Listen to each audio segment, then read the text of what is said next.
Alright guys, magandang araw na sa lahat ng ating kabutatoy dyan. Meron tayong ibahagi mga guys.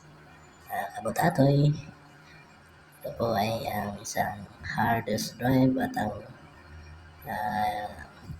Kingston na solid state drive o SSD.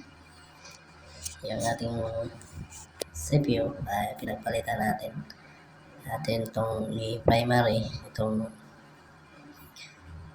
solid state mga guys, at yung hard disk naman ating gawing secondary para iwas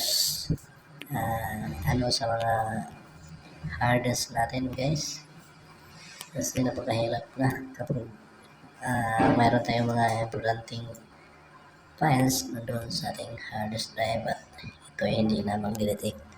Kaya sinisiguro natin sa ating computer unit na bale yung natin SSD is yung primary bootable natin sa ating OS na ginagamit, yung operating system natin na mayroong na Windows gamitin na. Sa akin po mga kabutatoy, ito po ay ating lagyan ng Windows 10. Kaya ating nilagay itong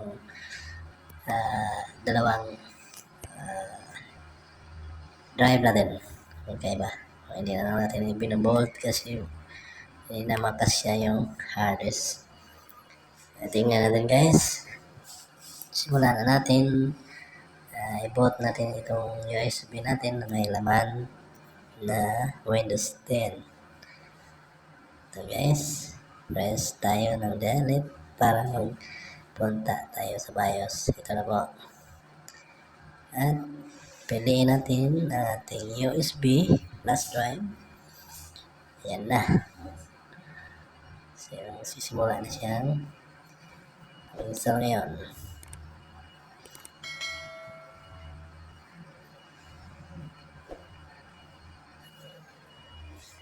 Sa akin guys, Windows 10 setup 64-bit. Pwede naman sa 32-bit, pero sa akin is andun ako sa 64-bit. Yan guys, wala naman tayong ibang gagawin. Next lang po tayo. Alam kong marunong kayong kabutatoys dyan, mga technician. Shout out sa inyong lahat. Pili lang tayo kung anong gusto natin. Home edition, mayroon professional at iba pa.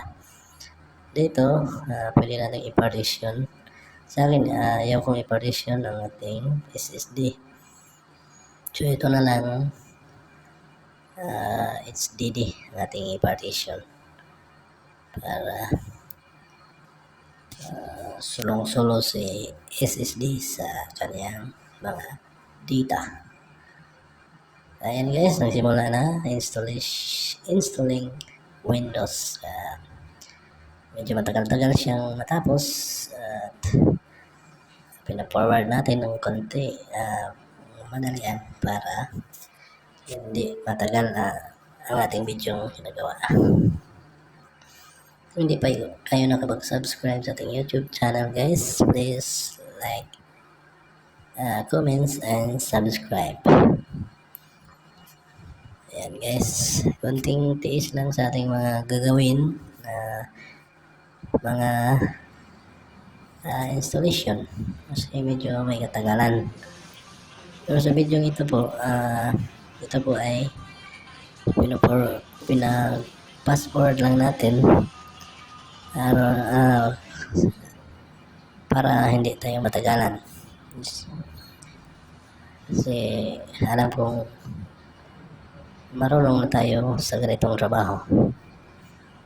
So hindi pa marunong guys,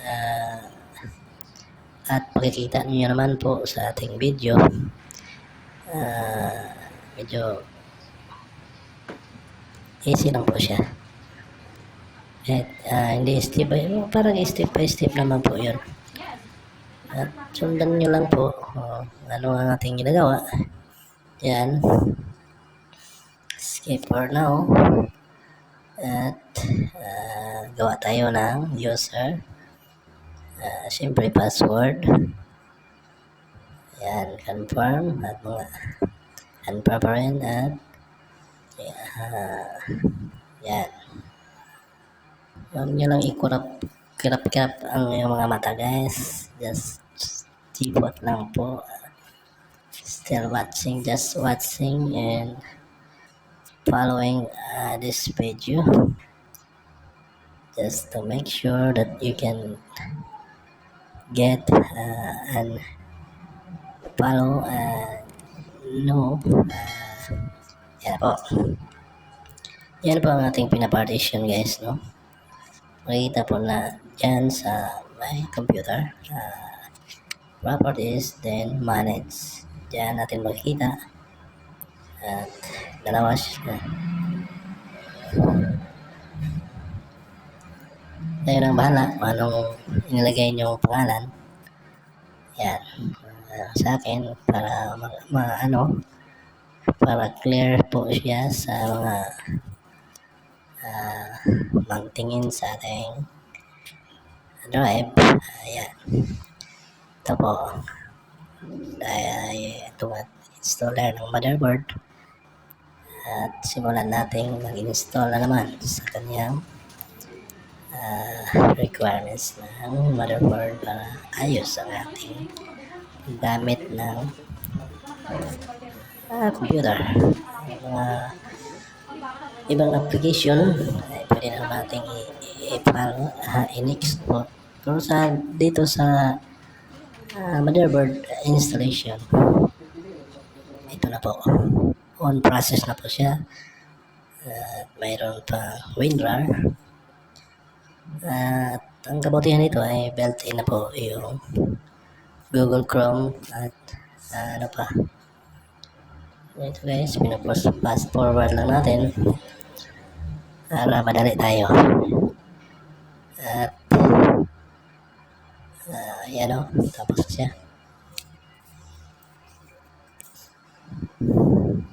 Nag-restart, then mag-ano naman siya. Meron pang hindi natapos. Tatapusin pa niya. Nasa 61% going to 100. Kaya pagdating ng 100, fully install na po ang ating motherboard installation. Yan guys, konting tiis lang po sa ganitong trabaho. Dapat tayo mayroong pagtitiyaga sa ganitong trabaho.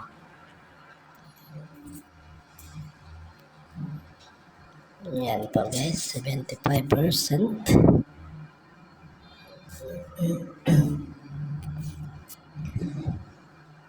Hintayin lang natin matapos. At ito po ay ating hintay-hintayin lang.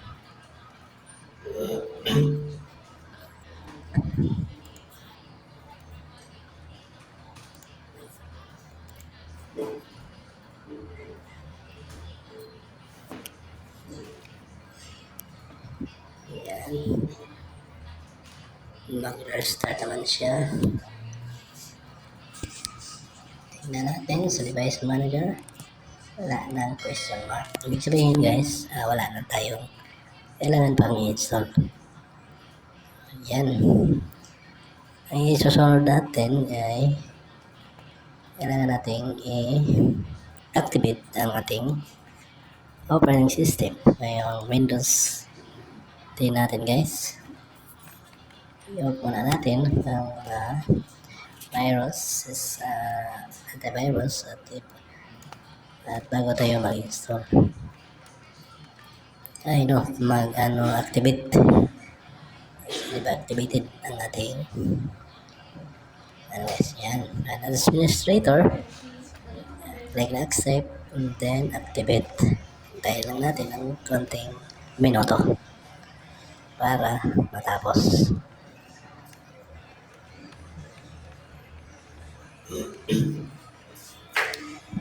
Ayan guys, nag-gray na siya. Ibig sabihin, tapos na. Ayan. That's all. And thank you for watching. Shout out sa ating mga kaibigan. Kabutatoy. Ito na po. Natapos na po tayo.